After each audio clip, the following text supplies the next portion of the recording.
আসলে মানুষ বলার আগে আমরা দুইজন বলি যে দুইজন দুইজনকে স্যার সম্পূর্ণ মানে আমরা দুজন একসাথে একটা কাজ করলে সেটা হিট হবে, হিট। হ্যাঁ, ঝগড়া ঝামেলা তো সবসময় হয়, বিশেষ করে ও মানে ধরেন কিছু বলার আগেই রাগ হয়ে যায়। ওকে কিছু বলতে মানে কি বলবেন, আপনি একটা বলছেন ও 10টা শোনাবে, তারপরে ঘন্টাখানিক পরে এসে পায়ে ধরে এসে বসে থাকবে। আর কাজ হয়েছে এটা যে যাক আপু ভুল হয়ে গেছে, ভুল হয়ে গেছে। লেখা আছে আমার ভালোবাসা, আমার ভালো লাগা, আমার মন ভালো রাখার ডিব্বা, আমার প্রাণপ্রিয় স্ত্রী, ভালোবাসা নিও। আর এখানে হচ্ছে টাকাটা ভরে দেয় এরকম করে। আমি ছোটবেলা থেকে বোনের কাছ থেকে কাজ শিখছি। করোনাতে আপু বললো যে সবাই তো অনলাইন বিজনেস করতেছে, তুইও কর। তা আপুর দেখানো পথ থেকে শুরু করে তারপরে স্টার্টিং আপু শিখিয়ে দিয়েছে, আমি শুরু করেছি। এই ফার্স্টে নিজে তৈরি করেই কিছু পোস্ট করেছিলাম যে মানুষ দেখি পাবলিক কেমন পছন্দ করে। পর দেখলাম না, আসলেই অনেক পছন্দ করে সবাই। তো আস্তে আস্তে অর্ডার আসলো, আমিও ডেলিভারি দেওয়া শুরু করলাম। সবচেয়ে বড় অর্ডার এই পর্যন্ত 10,000 টাকার একটা ক্যানভাস আসছে। তারপর থেকে আস্তে আস্তে আসলে এর থেকেও বড় অ্যামাউন্টের কাজ আসছে।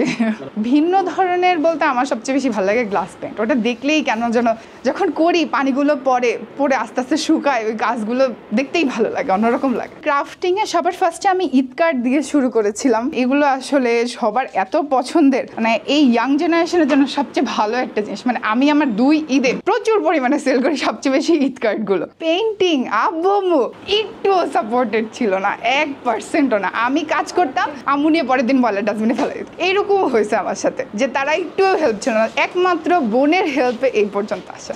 আমি আম্মুকে পরের দিন উঠে কান্নাকাটি করতাম, তখন তো ছোট ছিলাম, যে আম্মু জ্ঞান ফেলে দিস, জ্ঞান এরকম করছে। আম্মু বলতে এই ঘোড়ার ডিম করে পড়ালেখা নষ্ট করবি, পড়ালেখা কর, ভালো মতন কর। কিন্তু আসলে না, মানে লাইফে যে যেটা হতে চায় সেটাই করা উচিত। আমি তো সিএসসি 3rd ইয়ার পর্যন্ত করেছি, তারপরে শান্তামরিয়া হয়ে চলে গেলাম বিএফএতে ফাইন আর্টস করতে। তো এখন ফাইন আর্টস করতেছি। মানে আমার মনে হচ্ছে যে সিএসসি করার পরও ওইটা থেকে আত্মার তৃপ্তি আসে না। এগুলোতে যখন ওই যে তেলই বলতে জানেন কিছু, তেলই যে মেয়েকে গোসল করে বা ছেলেকে গোসল করে, তখন এইভাবে পানি ঢালে ডেকোরেশনের জন্য ইউজ করে সাইডে। হয় কি মানে আমি ধরেন পাঠাইছি, এই কর্নারটা একটু ভেঙে যায়, ডেলিভারি ম্যানরা ভেঙে ফেলে। তো এর জন্য আমি এরপর থেকে আর পাঠানো বন্ধ করে দিয়েছি। ডেলিভারি ম্যানদের পার্সোনাল ডেলিভারি ম্যান না তো পাঠাও দিয়ে পাঠাই।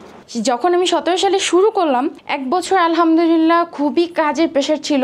ফার্স্টে শুধু আমি জুয়েলারি মেক করতাম, কিন্তু আস্তে আস্তে মনে হলো যে না, বিয়ের যাবতীয় যা কাজ আছে আমি তো সব পারি, তাহলে কেন ওগুলো নিয়ে আগাবো না। তো ওইভাবেই আস্তে আস্তে আমার আগানো। আমার ফার্স্ট একটা কাজ ছিল যে উনি বলছে আমাকে বিয়ের ডালা বানাই দিতে, আমি কখনো ডালা বানাইনি। উনি যখন আমাকে বলছে যে আপু বিয়ের ডালার সাথে আমাকে ফ্রুটসের ডালাও বানাই দিবেন, আমি কখনো করিনি। তো আমার ছোট বোন আর আমি গ্রামের বিয়ে, ফ্যামিলির যে বিয়ে শাদীগুলো ছিল সবগুলোতে এগুলো করতাম। তো আমার বোন বলে কে বলতে পারবো না, আই ট্রাই করি। করতে করতে দুইজনে এমন হয়ে গেছে, মানে এখন আলহামদুলিল্লাহ কোনো কাজে আর 2 বোনকে কেউ বাধা দিতে পারবে না। এরকম অনেক সময় হয়েছে যে আমরা মানে 2টা 3টা পর্যন্ত রাতে কাজ করছি। আমি নর্মালি আমার বাচ্চা থাকার কারণে আমি হচ্ছে লং টাইম নিয়ে কাজ করি, কিন্তু অনেকেই ফোন করে বলবে কি আপু 2 দিনের মধ্যে লাগবে। তখন মানে আসলে নাও করতে পারি না, কাজটা ছেড়ে দিলে খারাপ লাগে, আবার হচ্ছে কাজ করতেও কষ্ট হয়ে যায়। এরকম একটা কাজ করছিলাম, পুরান ঢাকার একটা কাজ করছিলাম। আমরা 2 বোন যে ডেলিভারি দিয়ে আসছিলাম, মানে ঢাকার মধ্যে যদি হিউজ অ্যামাউন্টের কাজ থাকে সেই কাজগুলো আমি